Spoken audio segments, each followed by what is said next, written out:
Le Parlement des territoires, c'est une instance qui est hors système, qui est hors parti politique bien sûr, mais surtout hors système.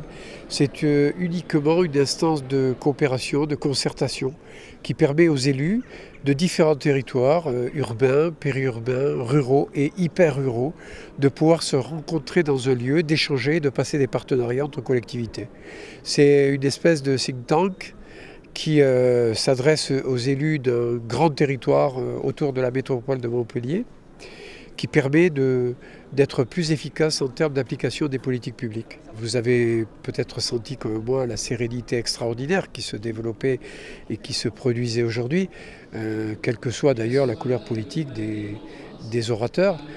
Chacun s'est exprimé dans l'intérêt de l'aménagement de son territoire, dans l'intérêt de son développement économique, et en essayant de trouver en chaque expérience un peu de celle qui pouvait lui être utile pour améliorer les politiques publiques dont il a la charge. C'est là l'intérêt. Partenariat sur la culture, partenariat sur les transports, partenariat sur la politique de l'eau et de l'assainissement, partenariat aussi sur la valorisation des produits régionaux qui sont produits dans les différents départements les 5 départements de l'ancienne région Languedoc-Roussillon et dans quelques départements de Midi-Pyrénées et qui viennent s'exposer sur la place de la Comédie à Montpellier.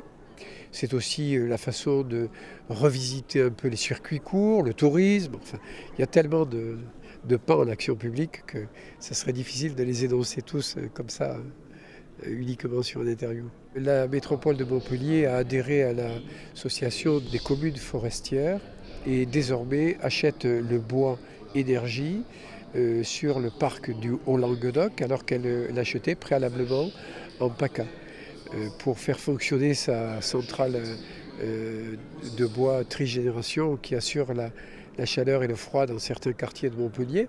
Elle a pris la décision désormais d'acheter le bois sur les hauts cantons de l'Hérault. C'est le fonctionnement des filières bois locales, c'est aussi la valorisation économique de tout le grand territoire de Montpellier. Je crois que c'est un lieu utile. Bien sûr, il ne faut pas répéter cet exercice toutes les semaines, parce que nous ne sommes pas une administration ni une institution, nous sommes seulement un lieu de concertation.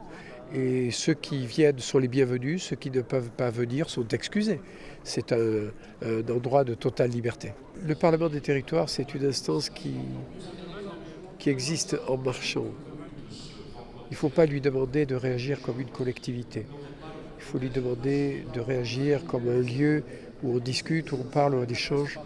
Et de cette discussion, eh bien, le collectif s'enrichit et chaque membre du collectif s'enrichit. Donc, dans une série de thématiques que nous avons évoquées, nous avons pensé qu'il y avait des idées à retenir et nous avons encore beaucoup de thématiques à développer et beaucoup d'idées à retenir. Il faut le voir à chaque séance comme un développement futur d'une nouvelle façon transversale de faire de la politique. L'État et le fonctionnement de la République fait qu'il y a une série de collectivités qui fonctionnent dans le sens pyramidal. Nous fonctionnons dans le sens transversal et nous ne sommes pas une institution. C'est-à-dire que nous ne demandons pas aux citoyens d'assurer et d'assumer une couche supplémentaire du millefeuille territorial. Il s'agit là uniquement de partenariat et de coopération. Je pense que c'est l'avenir pour moi de la cohérence en termes politiques. Ce que j'ai fait ce matin, c'est que j'ai rassemblé des élus de ce que moi j'appelle la République d'en bas, celle des maires, celle des présidents de communautés de communes, celle qui rassemble les élus de proximité.